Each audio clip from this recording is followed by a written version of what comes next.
Good news, citizens. We have got a superhero in studio. Find out who in just a second. Stay tuned. You're tuning into the destination for TV superfan discussion, AFTERBUZZ TV.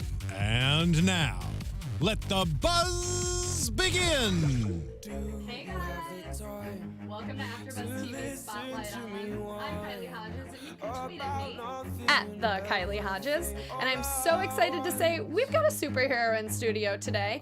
He's an actor, comedian, and also a fellow podcaster. So I better watch out because he's gonna give me a run for my money. He plays the mild-mannered accountant turned sidekick named Arthur in Amazon's first ever superhero series called The Tick, to premiere this Friday, August 25th. Welcome, Griffin Newman. Thank you so much for having me here. I really appreciate the fact that you refer to me as a superhero. Well, I think sidekick falls under the umbrella of superhero. Yes. I don't think the two terms negate each other. Some people fight me on this, especially my friends who are constantly trying to discredit me. But when I got the part and it was like announced, I ran to one of my old friends and she went like, "Oh my God, I'm so excited for you. You finally get to play a superhero's sidekick." well, here's the thing. Don't you think every great superhero isn't a hero without a sidekick? Yeah. So the hero is like a group term more so than an individual. Agree, and I think that sidekick, it's like superhero is the larger term, and then anti-hero falls under that, sidekick falls under that, you know? Yeah. I think superhero is the larger brand that I fall under. I don't know. It sounds pretty I cool, want though. credit. That's all I want. I want You're getting credit. that cred. Yeah. So let's talk about your character. His name's Arthur. Describe him for me, for all the people who want to know. Yeah, he's the least likely person to be at the center of a superhero show ever imaginable. He is a dude who experienced this very traumatic event in his childhood. He witnessed his father dying as sort of collateral damage in this big superhero battle against the world's greatest supervillain, who everyone thinks is dead, was defeated. And he had a sort of mental breakdown, was institutionalized, was medicated, and was diagnosed a bunch of different ways, and has been living this very kind of isolated, tentative life. Mild-mannered accountant by day, and at night he goes out and tries to prove that the terror's still alive. He's not trying to fight crime, he's not trying to do anything. He's just sort of dismissed as a conspiracy theorist, but he needs to prove to himself and the world that he's not crazy and that this guy is still at large. And one night when he's out patrolling the streets with his binoculars, hiding in the shadows, not trying to get his hands dirty at all, this giant, big, gregarious blue guy comes up to him and goes, "You're supposed to be a superhero. Here's a suit, be my sidekick." And the series is kind of his reluctant journey to actually fulfill what might be his destiny or maybe his nonsense, because this blue guy might not know what he's talking about. Now, I had been familiar with The Tick. I remember watching the cartoon as a kid, and then I remember the live action about 10 or 15 years ago. And after watching some of the episodes leading up to it, he starts to wonder if he's seeing the Tick, if he's making this up. And I even had a moment where I was like, wait. Yeah. Is the Tick real? Yeah, Arthur hasn't always been able to trust his own brain, you know? And he's out to prove to everyone that he's sane, but he might be wrong. You know, Tick certainly doesn't seem any more sane than he is, or anything else that he's experienced in his life. But I think, I don't know, that's one of the things we're wrestling with throughout this series and this season. Tell me a little bit about his costume. It's moth-like. Yeah, it's a moth suit. It is often misidentified as a bunny suit because of the antennas, which are very prominent. Yeah. But it has wings, and bunnies don't have wings, so it's clearly a moth suit. They spruced it up. I mean, because in the past, Arthur's always just kind of had this spandex onesie kind of number that is very unflattering. Yeah. It doesn't really forgive any of the weirder parts of your body. And here they kind of spruced up, made it more of a high-tech thing. So he's got this suit that has immense power, but he doesn't really know how to work it. He doesn't really know where it came from. The instructions are in a different language. So he's constantly trying to figure out how to use this thing. But it protects him, if nothing else. It's bulletproof, you know? And he is a very, very delicate man who could get hurt very easily. No sort of combat training or anything. It at least gives him a little bubble of security to stay alive. What would you say? I know he's supposed to be like a civilian, but what is Arthur's superpower? Like, even as a person, or, Yeah. you know, what? Yeah. I think Arthur's main superpower is awareness. You know, he's a very perceptive guy, and he pays a lot of attention to the little details, everything going on around him. He's sort of, you know, got like a Sherlock Holmes Jr. mind of trying to piece all of this together that comes from, I think, spending too much time on the internet, following fringe theories and the like. And then I think a real solid sense of compassion and justice. You know, he's not in it for the credit. He's not in it for the glory. You know, I think he just wants to do what's right. I think more than anything, he wants to stop other people from going through what he's gone through. And I think that's a superpower in a way, or at least a power, a non-superpower. Yeah. Yeah. Let's talk a little bit about leading up to you getting on the show. What was going through the casting process like? Insane. I mean, I went through the whole process going, well, there's no chance I'm actually going to get this. Really? So it will be cool to tell people that I got this far. And I kept on getting further. And I went, well, my story just got better. You know, when I tell people at a bar for 20 years, I was almost Arthur in the Tick. Now the story's gotten longer and more detailed. And then it just sort of happened. It was very weird. I mean, you know, I was a big fan of the previous versions. It was a character I was very attached to and felt very close to me. Not just close to me in that I cared about it, but close to me in that it's frighteningly close to me as a human being. You identify with Arthur? A lot. Probably Tell me about too many that. ways. What is it in Arthur that you identify with the most? I think that sense of, you know, the understanding of how you want the world to be, what you would like to be able to change, but feeling powerless to actually do anything about it. I relate to that a lot. You know? Yeah, I think a lot of people can too. Yeah, and Arthur's this guy who's just sort of been like ignored and pushed over by society. And I'm not trying to brag, but a homeless person once sat on me on the subway because he thought I was a chair. And people kept on being like, you're sitting on a person, and he didn't get it. I was writhing around, and he still couldn't acknowledge that I was a physical being with a body. So maybe he just took a lot of comfort in you. Right. He connected with you. I guess emotionally. Yeah. But you know, so I've suffered that. I'm a little guy, and you know, I feel like sometimes I'm sort of being cast off into the shadows. And Arthur's just like asking for his shot, I guess, to do what he thinks he's supposed to do. And that also maps really like one-to-one with being a struggling actor and comedian, which I have been for 9 years, leading up to getting this part where you're not experiencing a lot of success, but you're sticking with it, even though it's mostly rejection facing you every day, because you think at some point it's all going to pay off. At some point, some giant blue guy's going to hand you a suit and give you a spotlight, you know? So I relate very hard to that. And throughout the course of doing this series, whatever Arthur was struggling with felt very one-to-one with what I was struggling with in trying to be a lead on a TV show of this size, you know? Anytime he was overwhelmed by his circumstances and trying to just make things right, it was like, well, that's what I'm doing. I'm trying to make sure the show doesn't get canceled. Well, so far you're doing great. Thank you.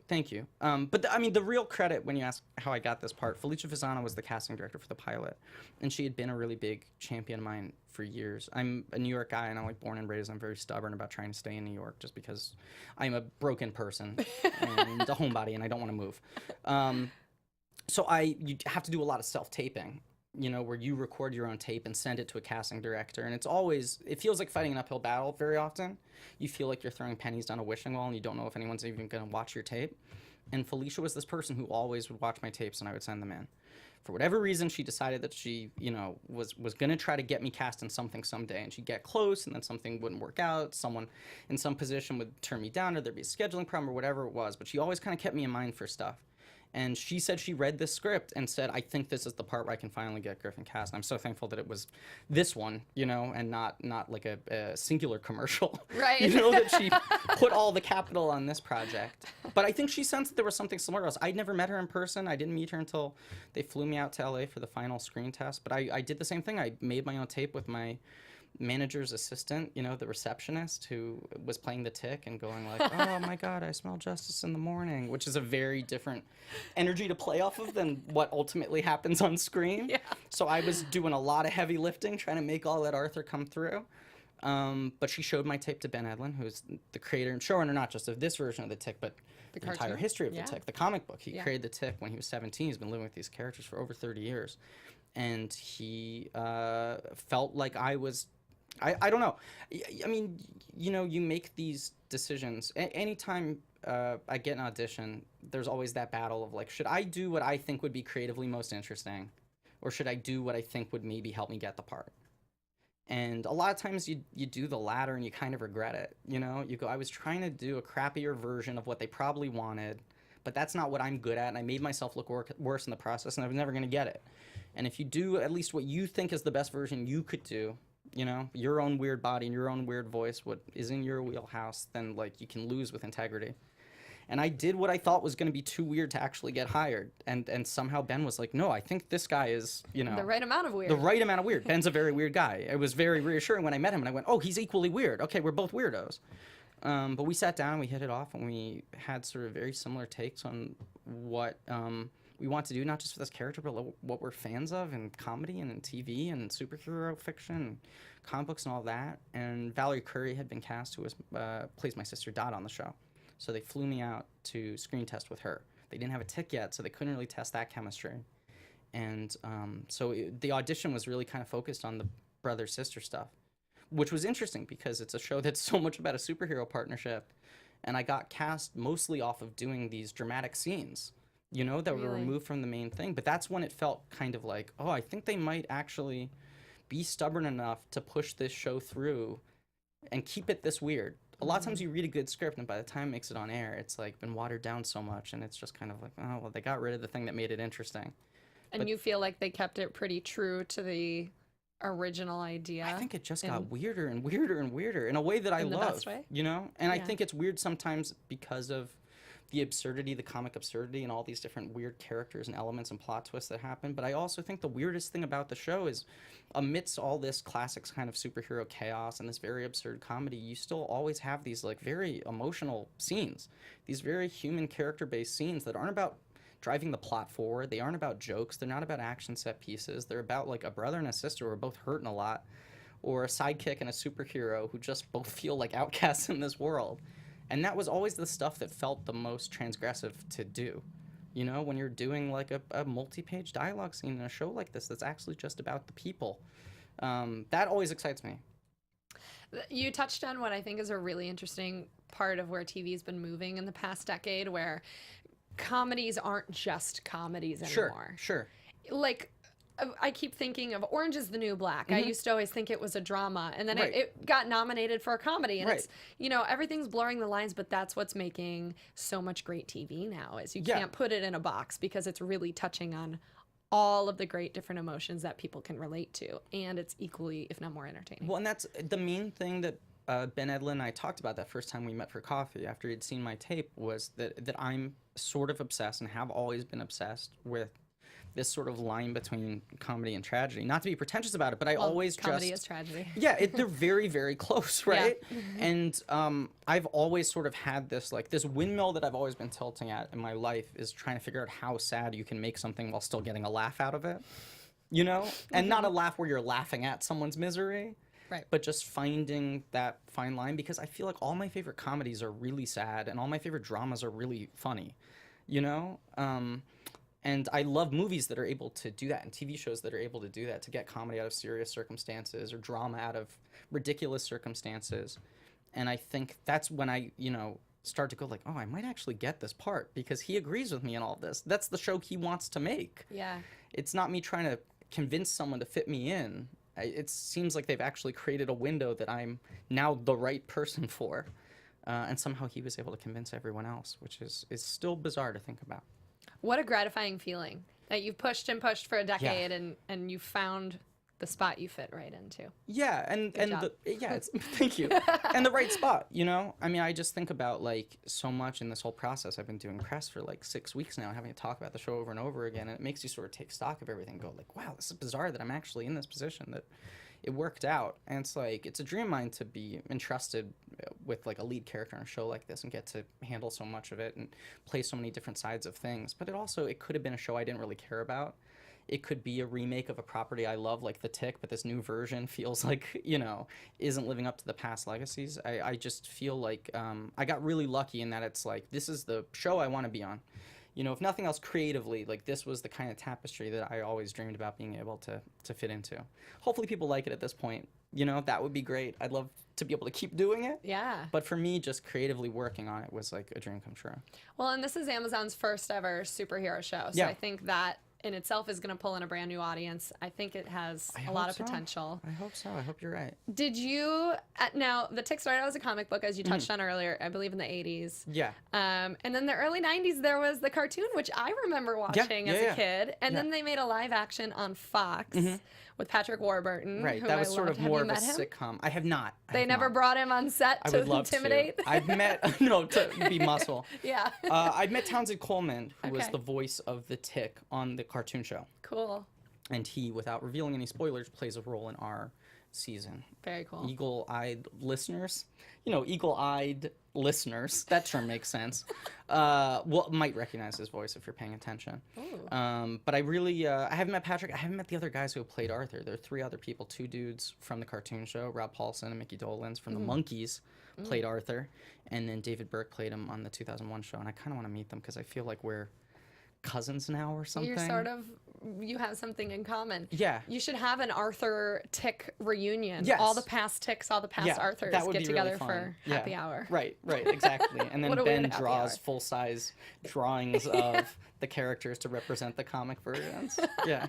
That sounds fantastic to me. Give me some behind the scenes scoop. What was the dynamic like on set?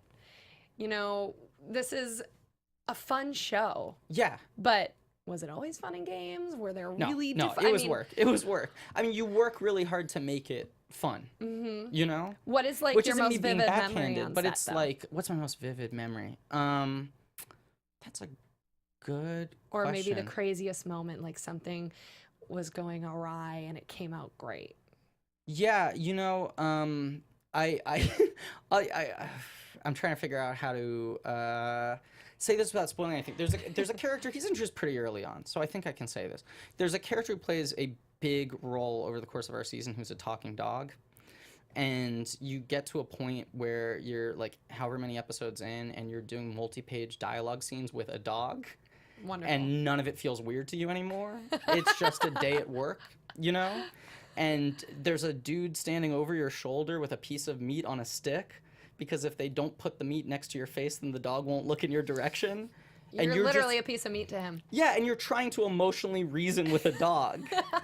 And that just felt like, God, if this works, we're doing something interesting. And if it doesn't, I'm gonna look so stupid. What is the dog's name in real life?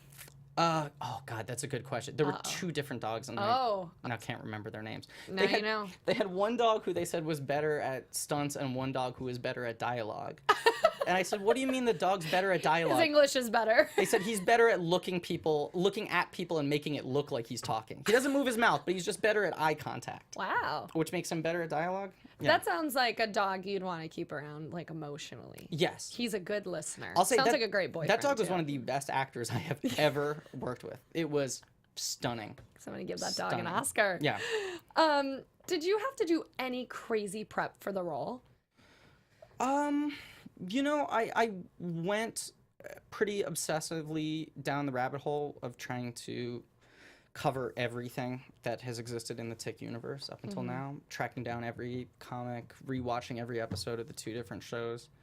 I just tried to sort of like live in that world as much as possible, but I was kind of, you know, lucky and unlucky that I felt like I related to Arthur immediately upon reading the script. And I already was a fan of the previous version, so I had a sense of how he needed to function in order to work. So it was more like, I've said sometimes with acting, it's like you're on the beach with a metal detector and you're just trying to find something. You don't really know what you're going to do and you're looking for some place to like plant yourself. And this, it was like from the moment I read the script, I knew where the X was on the beach. And it's just been digging and digging and digging and digging. It isn't easy.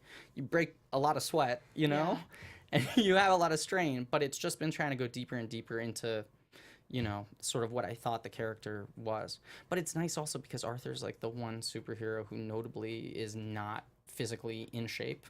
and meant to be a superhero. So every other person who plays a superhero goes like, oh, I could only eat rice for 6 months. Right. I did jujitsu for 8 years. I filmed for 14 hours a day, and then I have to be in the gym for 4 hours a day. And it was like I was ordering pizza every night. I'm the one superhero where they complain that I'm like too skinny. So you're a it was lucky great. man. Yeah. I want to go back in time a little bit. Sure. You've been acting for around a decade now. Yeah. As a child, did you always know you wanted to be an actor? I always knew I wanted to be in this world. I just always was like very, very singularly obsessed with movies and TV and comedy. But I think it always kind of shifted where I wanted to fit into all of that.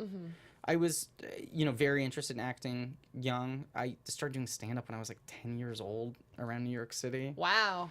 There's some tough crowds out there. Yeah, it was brutal. 8-year-old hecklers are not fun. Do you need like a permission slip to do stand-up comedy as a child? Is this woman, Joanne Grossman, who started this program. I was in the early days of it, but it's still going on now. It's been going on for like 20 years. And she had this idea to book out comedy clubs on like Sunday afternoons when they weren't going to be doing a show and have kids do stand-up for like audiences of families. So it was like I wasn't like going out and working the clubs every night, chain smoking out back with Dave Attell. It was like, this very supervised thing, and it was sort of like my version of like Little League. You didn't get paid for doing it; they never paid us. But it was sort of like, okay, once a month on Sundays, I get up and I do my like 10 minutes, which were very, very bizarre. It was the other kids were doing like homework jokes mostly and like bully jokes and stuff like that. And my dad is and was obsessed with politics. So he worked a lot during the week, and when a lot of the time I would spend with him was on the weekend, but on Sunday he just wanted to watch Meet the Press and David Brinkley and all those shows. So it's like if I wanted to bond with my dad, I had to watch those shows with him. So I very quickly realized my currency was if I could make jokes about the politicians on those shows. So I would get up and do stand-up about politicians. Oh. And I was like 4'8". I had the highest pitched voice of all time. No clothes fit me. And I got up and did like Bill Clinton impressions and stuff. So it was this very bizarre like robot act. It felt like I was like a trained, monkey or something that my parents had forced me to do these. I wasn't making jokes about policy or anything. I was making like very base level jokes about politicians' personalities. Still, I'd say that's ahead of your time. Any child making political jokes is... That's weird. Funny in itself. It was very weird. I watch the tapes now and I go like, what am I talking? I still don't understand what I'm talking about here. But it was always, shifting around, and there was a period of time where I was very angsty and self-serious 15-year-old, and I just wanted to write plays, and I didn't want to be in the spotlight, and acting is lame, It always just sort of circled around, but I loved movies and TV and superheroes and comic books and comedy, and just wanted to be doing something. So the last 10 years have been just sort of trying to get in from any angle I can, working anything I can. But this really is kind of a dream job for me. Now you do stand-up. Do you have any stand-up shows coming up?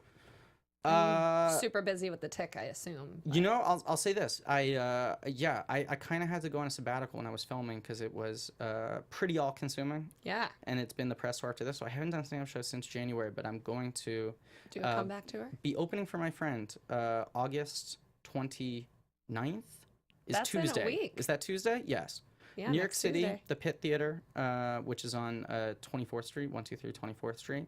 My good friend Alejandro Collini is doing his new one-man show called Professor Insano Destroys Reality, and I'm going to be opening up for him and trying to get my feet slowly back into the water. Yeah. It's scary, though, because it's like stand-up is so much about the consistency of doing it over and over again, and I'm worried that I've like totally atrophied now, You got it. You should just hit up some open mics and let people throw tomatoes at you there. That's what I'm going to do. I'm going to go back to the open mic scene. Yeah, but I hopefully I'll be doing stand-up more now that, the show is out there. Yeah. And I can kick back a little bit and not have to put on the moth suit for a little bit.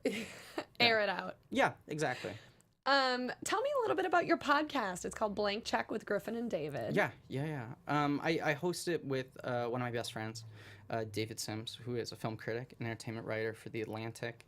And we became friends we were trivia teammates. There's this very, very hyper intense, nearly violent movie trivia night at this bar called Videology in Brooklyn. That's really, really great. But like hardcore nerdery, season sort of tournament kind of things. And we are both sort of similarly obsessed with movies. and actors and directors and all of that, but also would always be fascinated by careers, you know? And like, that's so interesting. That person chose to do that after this. They had a big hit then and they decided to do that or rebrand themselves this way. People making risky moves and whether they paid off or not. So our podcast is sort of about that from the director side of things. Directors who have like a big success early on and then have some cachet, as we like to say, have blank checks to make whatever crazy passion projects they want, because people can't really define what worked last time, but they just go like, I don't know, I just trust you, do that thing you did. You know, someone like the Wachowskis who make The Matrix out of nowhere, and then everyone's like, make another Matrix, and they make Speed Racer, which is an insane movie, you know?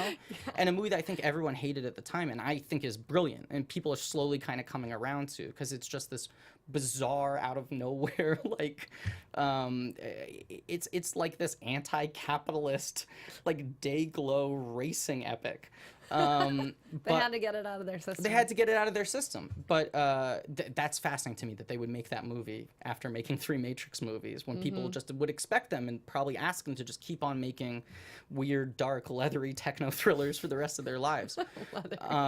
So we pick a director and we go through all of their films, one episode at a time. We'll have guests on, but we sort of look through the arc of their career and try to figure out ultimately what was, you know, the unifying theme, you know. Fascinating. Yeah. You talked about The Dark Knight, and that's one of my favorite movies. It's a popular one. I really It's a enjoyed popular listening one. to that one. Thank you. Yeah, we're finishing up Christopher Nolan right now, and then we're about to start doing Catherine Bigelow, which I think will be really fun. Yeah. That's a good choice. She's got a weird, all over the place filmography. Yeah. Yeah. Okay, so this is pinned on your Twitter account. In 2013, you said, Michael Keaton's hair in the Batman movies gives me daily hope that I might be able to play a superhero someday. Life has come full circle. How do you feel now? Pretty surreal. I think I'm gonna retire. I've been struggling a lot lately because I don't actually know what my ambitions are anymore. This show was like the 5 things I hope someone would someday let me do all in one job. So now I have to like draft up a whole new list. But well, that's a good problem to have. Yeah. Reassess the I goals. was rewatching Batman Returns probably for like the 800th time that year. And I just noted, like, you know, how unconventional Michael Keaton looks in that movie and how they style him and everything. Such an unusual choice to play Bruce Wayne. I still think he's the best Batman. Weird movie. I love that movie. But I just had that thought where I was just like, Michael Keaton's hair kind of looks like my hair, you know? And no one who's in a superhero movie now has hair like me. Right. So I tweeted that out. And then, the second I got cast as the Tick, I was like, that tweet. And I dug through, found it, pinned it, just wanted to show everyone, like, look, I called it, which I still can't believe I did. It feels like I tricked everybody.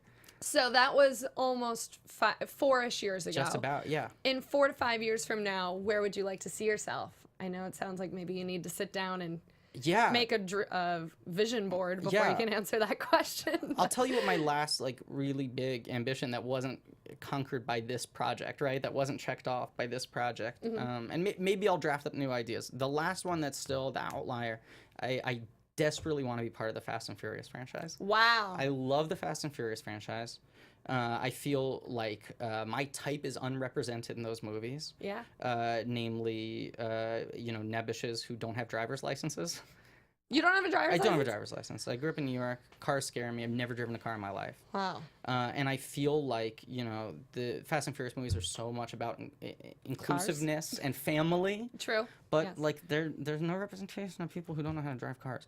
So, would I love to be part of the team, roll with Dominic Toretto and the gang? Yes, I would love that, obviously. But also, I feel like if it was just a part where they walk into an office and I'm like, excuse me, you need a pass to come through here, and then they hold up a gun. I go, that's fine, come in. I could do that. I could do that. Anything. I just want to be in one of the Fast and Furious movies. I like the concept. I should trademark this. You're the star, and it's Fast and the Furious too slow. They're inducting you to their gang and teaching you how to drive. Okay, here's and my be a driver. Here's my big pitch. This is what I think it could be. Okay. That didn't go well. No, I like that. I think that's totally good. I'm just trying to get you the biggest role possible out of the franchise. So here's my my greedy pitch for like, okay, if you really, you know, I'm like a tech guy. I'm a benefactor. I'm some sort of like bureaucratic position. They already have a couple hackers, which is why, 2 hackers on one team. Don't need a third one. But I'm some sort of bureaucrat, some stuffed shirt who they bring onto the team for some logistical reasons. But at some later third act point in the movie, they're all incapacitated or kidnapped. And the only way to save the day is for me to get behind the wheel of a car, even though I've never driven before. There's the I drama. think every audience, like, suddenly it's like an underdog sports movie, you know? It's like Fast and Furious meets Air Bud. You're like, can the dog play basketball? Can this kid drive the car? You're a new Herbie the Love Bug. Can he save Vin Diesel? Yeah. So that's, if I'm getting greedy, that's the role I would like to play. But I don't want to write the movie for them Right. unless they want to pay me, in which case I would happily write 12 Fast and Furious movies. I have a notebook full of ideas. Well, knock on wood, you put it out in the universe. I'll pin the tweet. Yeah, pin that pin that tweet, tweet. and in 4-ish years, I Right. expect you to be back here talking about Fast and the Furious, Fingers crossed. learning how to drive. Yeah, Fast 12 Furious. There'll probably be 100 by then. There's I so hope many so. Fast and Furious movies. Yeah. I want to get in there before they go to space. I think we're like 3 or 4 away from them going to space just because of like escalation. Yeah. And I want to have one good terrestrial Fast and Furious movie, and then I'll follow them to space. I'll follow them anywhere. I love them. I love Vin Diesel. Well, Griffin, it was so great having you in the So studio. nice Thank you talking so to much for Thank you chatting so with much me. for having me here. Yeah. Please tell everybody listening when they can tune into The Tick and where they can follow you on social media. Sure. August 25th, Amazon Prime. It's an Amazon Prime subscriber exclusive. So, you know, just sign up now. Get that free shipping. Order Yeah. a bunch of deodorant and watch The Tick August 25th. And then, yeah, you can listen to my podcast, Blank Check, on with Griffin and David, not on Griffin and David. The podcast doesn't happen on us. It happens through us. Right. And that's available on iTunes, Apple Podcasts, any place where podcasts exist. And then I'm Griff Lightning on all social media platforms, like Grease Lightning, but with my name. Griff. Yeah. Love it. And you can follow me on Twitter at the Kylie Hodges. Griffin, again, thank you so much for you so joining much. me. This Pleasure was meeting you. fantastic. Yeah. Can't wait to watch The Tick on Friday. Thank you guys so much for watching. See you next time. From executive producers Maria Menounos, Kevin Undergaro, Phil Svitek, and the entire AfterBuzz TV staff, we would like to thank you for listening to the AfterBuzz TV network. To watch or listen to other after shows and post comments or questions, be sure to visit AfterBuzzTV.com. I'm Sir Richard Wentworth, and this has been a presentation of AfterBuzz TV. And it's like this. The views expressed herein are those of the hosts only and do not necessarily reflect the views of AfterBuzz TV or its owners or principals.